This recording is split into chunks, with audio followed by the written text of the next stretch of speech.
and how their genius engineering and an old document eventually led them to the most valuable shipwreck in history. That AP on my head, see Terrell to go up fan. All these pussies got no motion.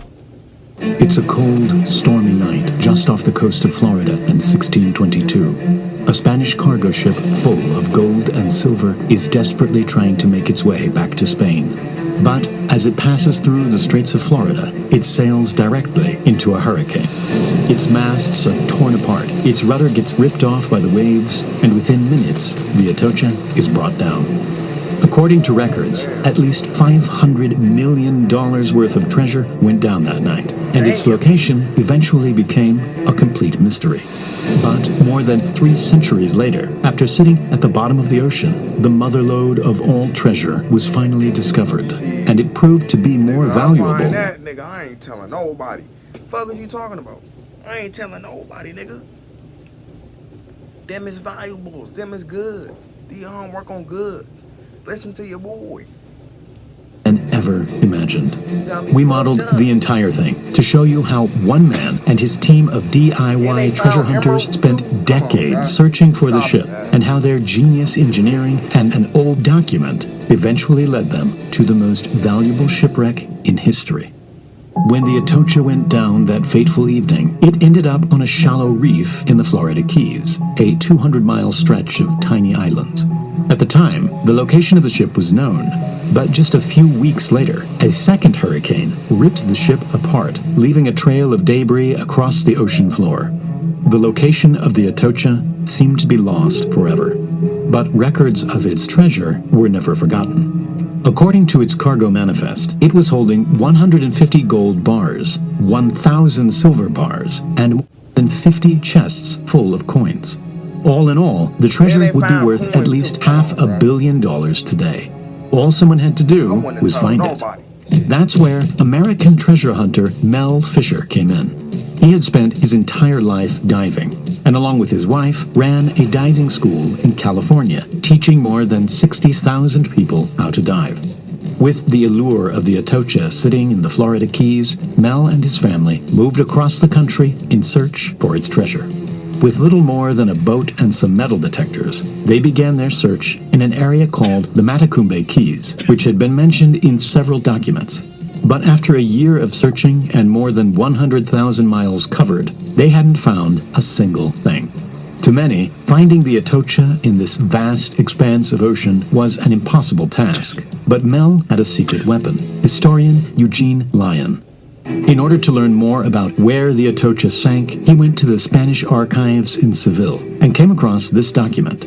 Dated just 4 years after the ship went down, it mentioned that a search had taken place in an area called the Marquesas Keys, which was more than 100 miles from where Mel was searching. Right. Mel and his crew Nigga, I'll be up all motherfucking night, nigga.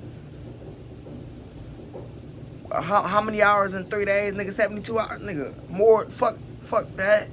Nigga, it's more than that, nigga. Like, I'm telling you, nigga, I wouldn't sleep. removed their boat and started searching in this new location. But the divers were now searching in deeper water, and they had one huge problem: visibility. Although the water was clear on the surface, at the bottom, the divers could barely see their own hands. And so Mel came up with a genius yet simple solution. He attached 2 large tubes to his boat that could be lowered down in front of the propellers. These would redirect the clear water from the surface and shoot it down to the bottom where the divers were searching. Not only did this clear up the muddy waters perfectly, it had the added benefit of digging a big hole and revealing whatever was buried underneath the sand. Then, one day in 1971, the sand cleared and revealed an enormous anchor. Although it wasn't a piece of treasure, it was. What you mean that ain't treasure? Nigga, like, nigga, that's before time. Nigga, that's before I was born. Nigga, that was before you was born. Fuck is you talking about? Nigga, like, nigga, that's treasure right there. Like, what you mean? Their first clue that perhaps the real thing wasn't far away. More artifacts started to show up, like cups, swords, cannonballs, and iron nails used to hold the ship together. To keep track of everything, they started building a map of circles, showing where each piece of treasure had been found. After a while, a clear line started to appear on the map, and they came to the conclusion that the Atocha's mother lode must lie somewhere along this line. Then, while searching near the bottom of the line, a diver came across something really special, an early version of the Opera web browser. Just kidding. Opera now presents its latest evolution of web browsing, Opera R2, with new features like split. In order to find the Atocha, the crew were following a trail of artifacts that seemed to be leading them to the mother lode of all treasure. But after 2 years of searching the line, the crew had failed to make any valuable discoveries. Mel was running out of money fast, and if he didn't find some treasure soon, he'd have no way of funding the search. But then, in 1973, just a few hundred feet away from the anchor, the crew came across a stash of silver coins and 3 huge silver bars. This find alone was worth well over $100,000, but it wasn't clear if it was from the Atocha or its sister ship, which had also gone down that night. And so, they went back to the ship's cargo manifest. Every single piece of gold and silver was recorded in this document, along with their exact weight and serial number. By comparing the engravings on the silver bars to the document, they confirmed that the treasure trail they were following really was from the Atocha. The crew began systematically cleaning the coins using electrolysis and selling them off to make money. I wouldn't have sold them at all. Shit, I would have kept them. Fuck is you talking about? Oh, tweet. And his crew were back in business. With this influx of cash, the crew set out to find more treasure, armed with new sonar detecting technology. But just as they were starting to gain traction, the state of Florida began claiming ownership of all the treasure being found. And so, Mel started fighting back. How y'all gonna try to claim some shit that y'all wasn't even looking for? Y'all ain't even helped trying to find. How? Y'all took no parts in that shit. Y'all understand if y'all took a part in it, but y'all didn't. Get y'all lame ass on, get y'all goofy ass on. Nigga, I'm not sharing my prized possession, nigga. I found this. Fuck is you talking about? In the meantime, the crew continued finding more objects on the line, a major find being 9 bronze cannons with Atocha markings engraved into their barrels.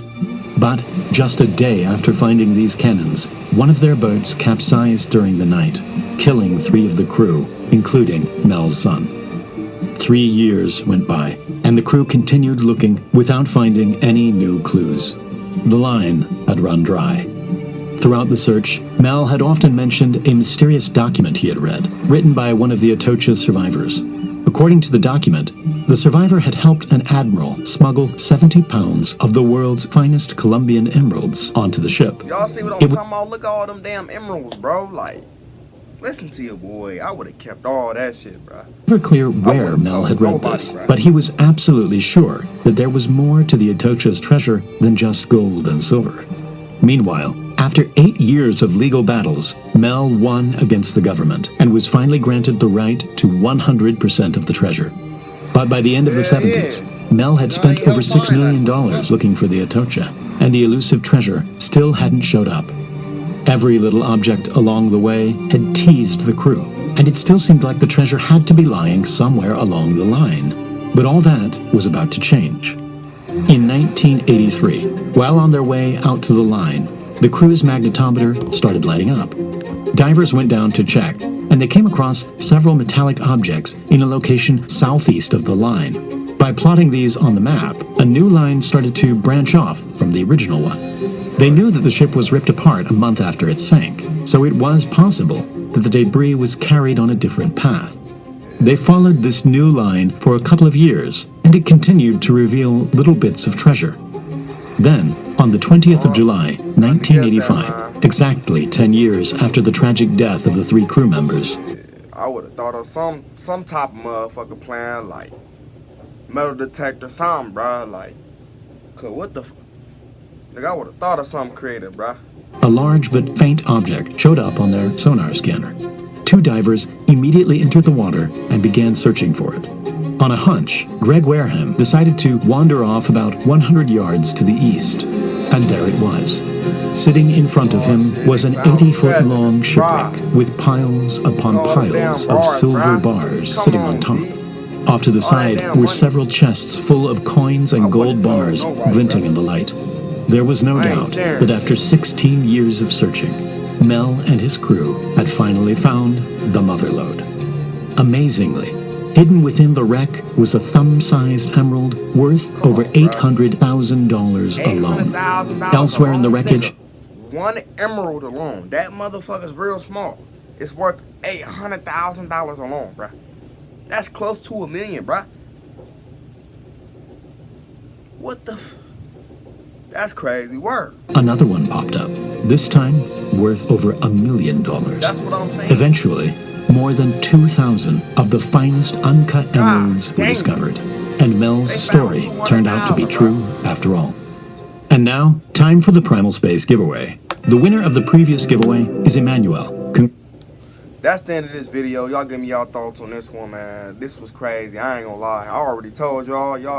Y'all let me know if y'all would have sat up there and shared y'all prized possessions that y'all found, bro.